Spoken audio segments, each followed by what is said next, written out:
Imagine stepping into the crystal clear waters of southern Maine, only to be met with a shocking sight.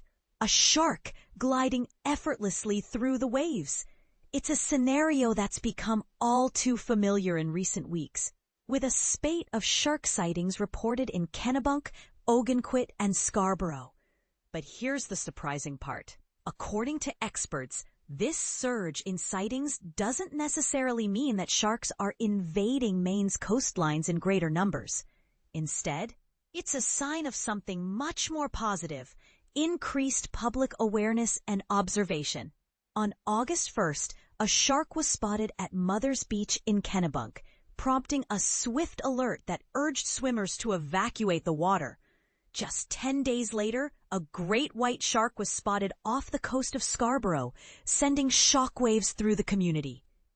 However, Kyle Oliveira, a PhD candidate at the University of Maine studying large predator ecology, is quick to reassure us that these sightings don't indicate a growth in shark populations.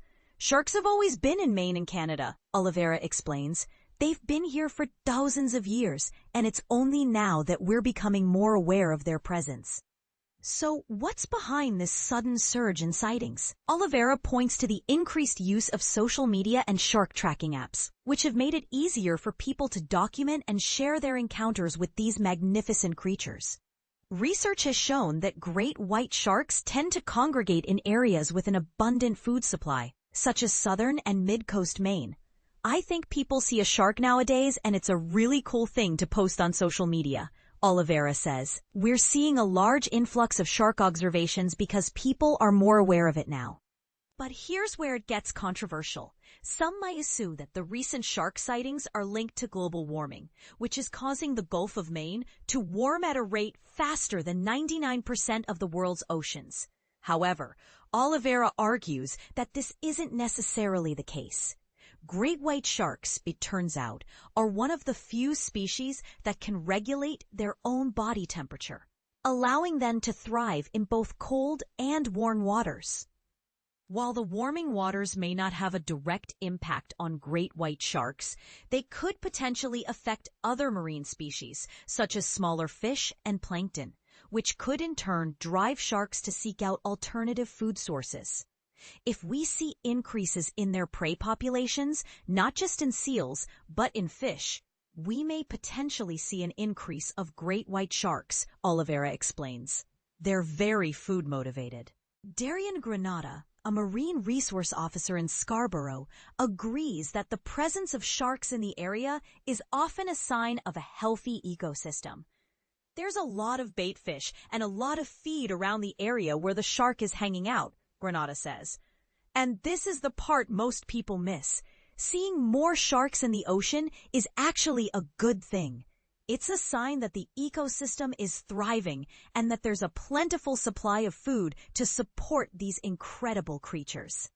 As the increase in resources for a species, that species will continue to grow in its population, Oliveira says. With an increase in resources for prey species, we'll see an increase in sharks. That's a really good thing for the ecosystem of Maine. Of course, it's still important for swimmers to be aware of their surroundings and take caution if there's a shark in the area. We just want to make sure people have situational awareness when there is a shark in the area, Granata says. Many beaches in the area have implemented mobile alert systems to help keep beachgoers safe in the event of a shark sighting. But Oliveira doesn't want people to be too scared to enjoy the water. I'm regularly in the water during the warm months in Maine, he says. Shark biologists love to say that you're more likely to get in an accident on the way to the beach than getting in the water and getting attacked by a shark. It's a really, really small probability. So, what do you think? Are you concerned about the recent shark sightings in Maine? Or do you see them as a positive sign of a healthy ecosystem? Share your thoughts in the comments below. Do you think we're becoming too complacent about shark sightings? Or is it time to start embracing these incredible creatures as a natural part of our ocean ecosystem?